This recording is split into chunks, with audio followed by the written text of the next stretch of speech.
Is all prepared then? Excellent. Then it is time for our friend to be invited to the shack. Go fetch him for me, would you? And be gentle, I would not have him damaged, if it can be avoided. I'll join you at the shack shortly. I have a few last things to prepare in the sanctuary.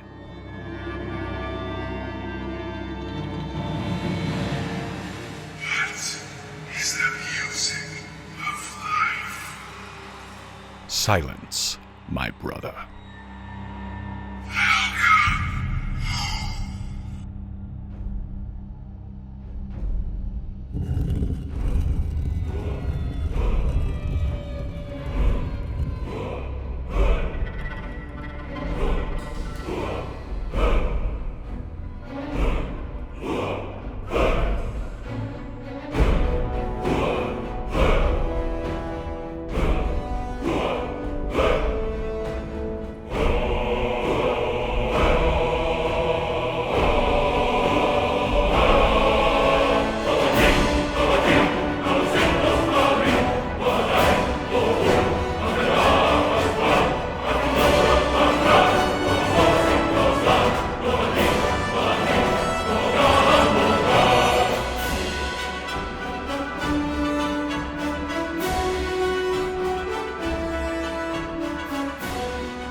Midyear, 4th Era, 202. Since I would need to be here most of the day anyhow, I decided it wouldn't be the worst idea to see what there was to be learned about all of the different schools. Now, to be fair, most of my time here was spent running errands and saving the world, not actually studying the magic that this place is supposed to be all about. Turns out that over the course of things, I've learned almost as much as the masters here. In the case of conjuration, I'd already eclipsed the master. But his master is still alive, and immortal. I even know him, and it is on the way to solitude. Since what I have in mind requires more skill than I currently have, that stop just became important. Restoration is similarly tapped out here, surprisingly. Colette directed me to Danica Pure Spring in Whiterun. I should have guessed she was a practitioner, honestly, given the number of people she's helped to heal over the past year alone. It should have been a huge indicator. As for alteration, Tulfdir has a plan to evolve the Ebony Flesh spell, but needs a hand with it. Specifically, heart scales from a dragon. Well, I happen to be a dragon eradication expert, and the dagger that he thinks we need has been taking up space in the museum for some time now. Should be plenty to keep me busy while the Brotherhood gets its act together. 19 Midyear, 4th Era, 202. For once, Aryan has come up completely empty. He's never heard of Deepholm, nor anything about any First Era Merithic liches. The closest thing he had was knowledge that the Atmorans of the time did have a tendency to use well-hidden underground prisons, which this place certainly matches. He also has a theory that perhaps it might have something to do with the attack on Sarthol in that area. But given what I know of the Eye of Magnus, I think my own theory is more likely. Regardless, he's getting the Explorers Guild to go take a look, but not for dig purposes. If it is suitable, this unknown and hidden prison could be turned into the vault I thought it might have been at first, a place to keep all of the more dangerous relics we have here in the museum. We would place the replicas on display while the real and dangerous ones would be safely hidden away in Deepholm. An expensive project, but I more than have the funds for it. I paid for it up front, or at least his best guess at the costs. If there is an overrun, then I will deal with that when it happens. I traveled back to Castle Volkihar to inform Farron that I had found the amulets, and would be holding on to them for the foreseeable future. He was smart enough not to argue with me over it, perhaps because I was in my lord form and towered over him. Perhaps because I'd already destroyed Harkin, the acknowledged most powerful of the clan, long since. I don't care why he didn't argue. I am content that he did not. Garen, however, had a matter to bring to my attention. One of the lesser vampires has been accepted into a necromancer's coven, likely with the plan to turn them all to vampires as well. Necromantic vampires would be a concern on its own, but given the lengths we've gone to, we don't need some mongrel pack drawing attention to us again. I will be heading to Felglow Keep to remove them all from life. It has been some time since I was last here at Felglow Keep. I still recall my first visit, when I was here to retrieve some books for the librarian at the Arcanium. I recall thinking that the mages here were looking to get into more aspects of magic than the college would allow them to be. I also recall wiping them all out, but it would seem I was wrong, and that the survivors, or successors, I suppose, are still working in that same mode of thought. This was a far nastier fight than it should have been, I think. The ice magics they tossed didn't affect me overmuch, though the flames made it harder to see. The end result, however, was that the vampire I was here to kill joined the ranks of the fully dead. I didn't bother with the rest of the keep. The vampire was dead, and he was all that I had been here for. I backtracked to Whiterun to learn more of restoration magic from Danica Purespring, the priestess of Kinnereth that I had done some work for before. The teaching was smooth.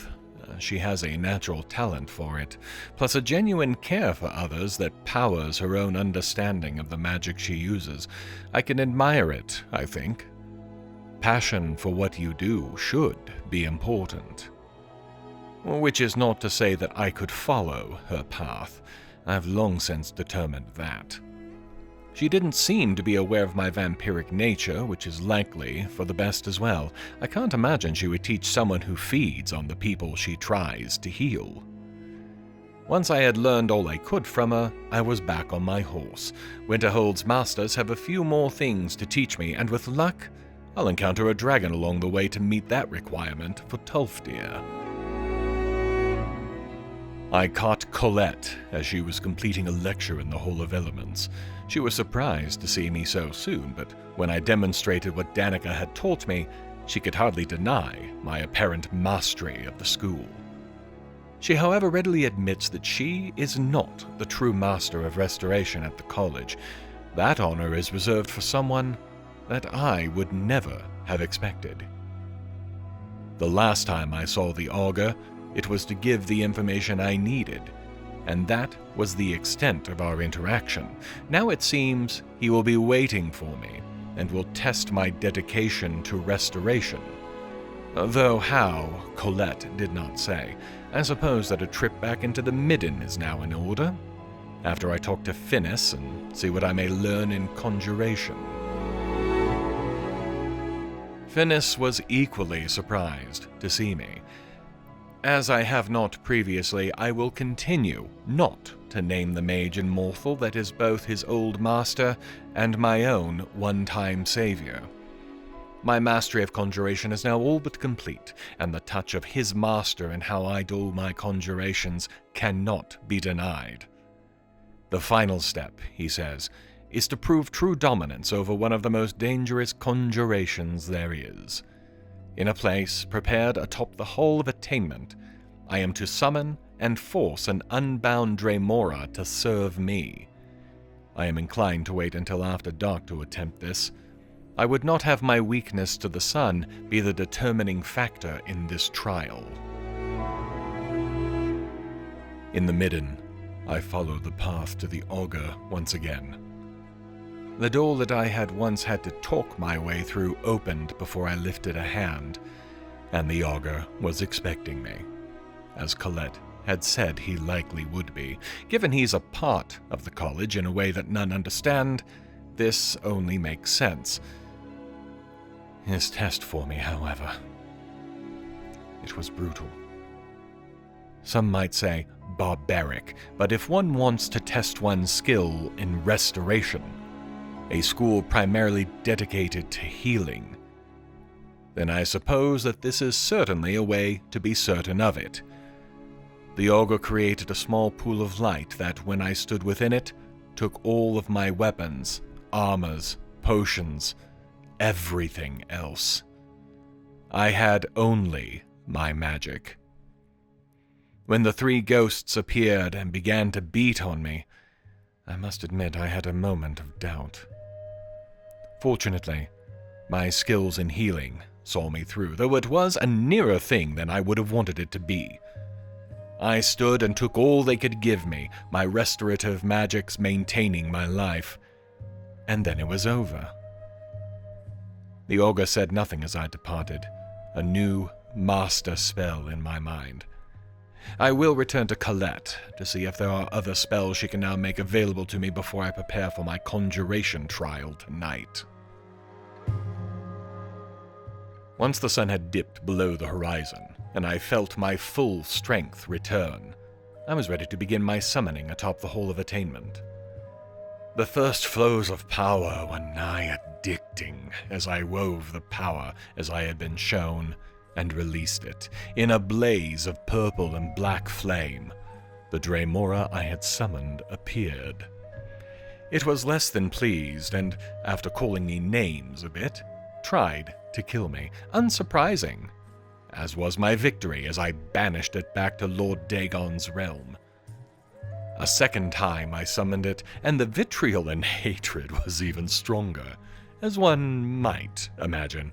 It even came more heavily armored and armed this time, though the result of the contest between us was no different. A third time, and it submitted with no further demonstrations of power needed. It vanished back to oblivion, and when I summoned it one last time, it had the sigil stone I needed. It also commented that Lord Dagon was not pleased that the stone was now mine. I frankly do not care. The Daedric Lord's opinions of me are no longer my concern. They've gotten what they paid for. As it turns out, the sigil stone would be mine regardless.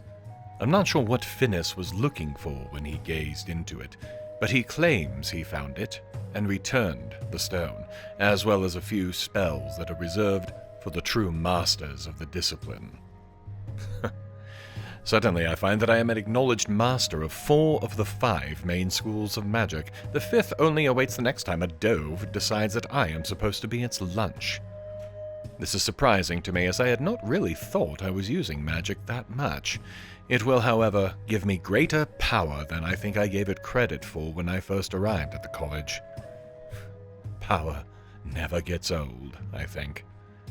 Unless it's someone else's power that I am under. I will return to Windhelm and see what the rumor mill has for me. The Brotherhood still has not contacted me, and I begin to wonder if they are, in fact, extinct. Despite the fact I've seen notes on failed assassins saying that my name is one of their contracts, the handwriting has been different on each note, and the assassins have been inept. Perhaps they really are destroyed. It was just past midnight when I walked into the candle hearth. Not seeing Elda's face behind the counter was certainly a nice change. I've been here before since her untimely demise at the hands of the nefarious Dawn Guard, but I hadn't really taken it in until now. Nils is a much better face to look at, and the fact that he helped out the beggars here on occasion with some scraps doesn't hurt his reputation either. On the rumor front, well, there are not many. Most of them revolve around the kills I've made in recent weeks. But curiously, only one rumor seems to touch on the Brotherhood at all, and even then it is a somewhat indirect reference, as it is not about the Brotherhood proper, but someone trying to contact them. There are rumors that a local youth might be trying to perform the Black Sacrament. Nobody is willing to find out for certain for some reason, but everyone takes the claim as true, which means they are also ignoring him. In effect, they may as well be tossing him to the wolves. They call him cursed, wrong-headed. They throw insults instead of, perhaps, stepping in and seeing what kind of help the boy might actually need. The boy in question is an orphan, but instead of seeing him taken care of, they all stand back and watch, as though he were a public show. Very well.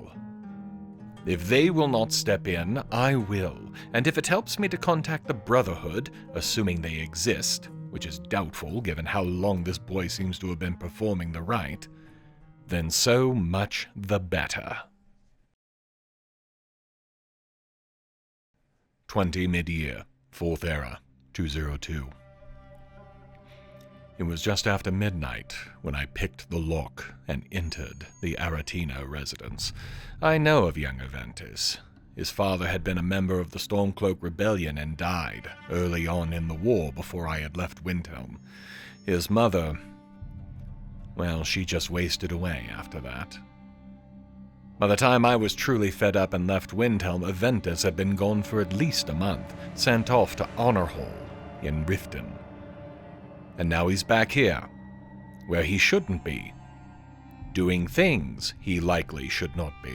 I can only assume he didn't care much for his life at the orphanage. The real question is how much of his anger is justified, and how much of it just being a child under an adult he doesn't care for.